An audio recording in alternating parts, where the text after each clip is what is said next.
today's video guys, samahan niyo akong magluto ng chicken adobo guys. So, ako, favorite ko ang chicken adobo since bata pa ako. Pero hate na hate ko ang nagluluto guys. So, ngayon guys, samahan niyo akong magluto ng chicken adobo. So, don't judge me guys if hindi tayo pare-pareho ng way how to cook adobo, but I'm trying my best para magustuhan ng family ko guys. So, samahan niyo akong magluto ng adobo guys. Let's go. So first guys is i-chop natin yung gagamitin nating chicken. So after nating i-chop yung chicken guys is lalagyan natin siya ng asin para matanggal yung lansa ng chicken guys.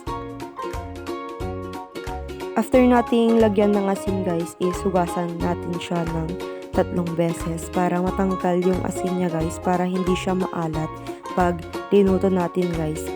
And para matanggal yung mga dumi na dumapo sa karne ng manok at yung mga dugo niya guys. So after nating i-chop and mahugasan ang manok guys is mag-ready na tayo ng mga bawang, luya at sibuyas para sa gagamitin natin sa paggisa ng chicken adobo guys. Ito yung kailangan natin gamitin guys. We have liquid seasoning, toyo, ketchup, magic sarap, paminta at betchin,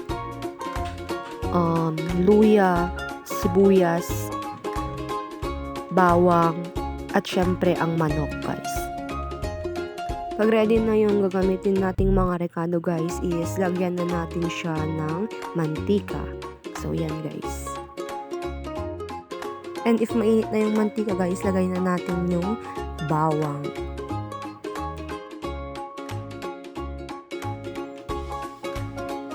Tapos isunod na natin ang luya.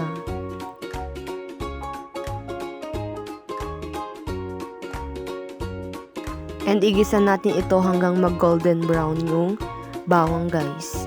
And isunod na natin yung sibuyas. And if golden brown na yung mga rekado guys, is ilagay na natin yung chicken.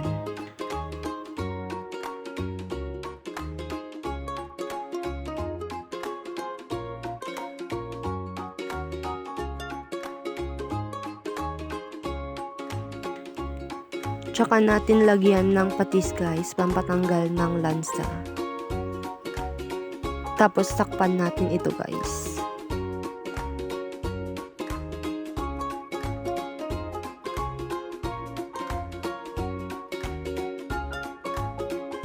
Tapos pag ganito na yung itsura guys is hintayin lang natin maubos yung tubig niya guys. And lagyan na natin siya ng soy guys. At hayaan natin kumulo guys. And dyan is lagyan na natin ng magic sarap guys. And hayaan lang natin siyang kumulo guys hanggang sa maluto.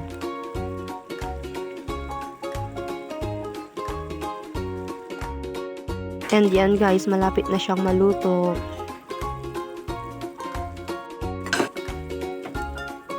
Lagyan na natin siya ng paminta at betchin guys.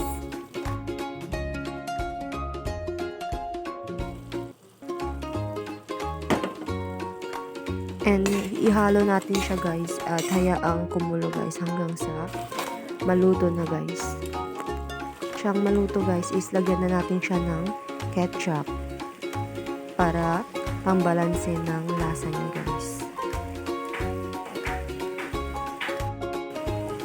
After natin lagyan ng ketchup guys, lagyan natin siya ng liquid seasoning guys.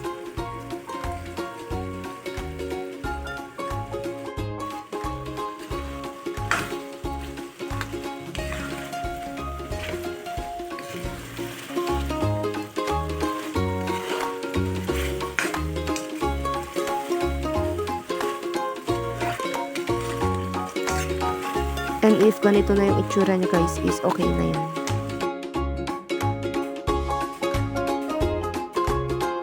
And charan! Luto na! Kain na guys!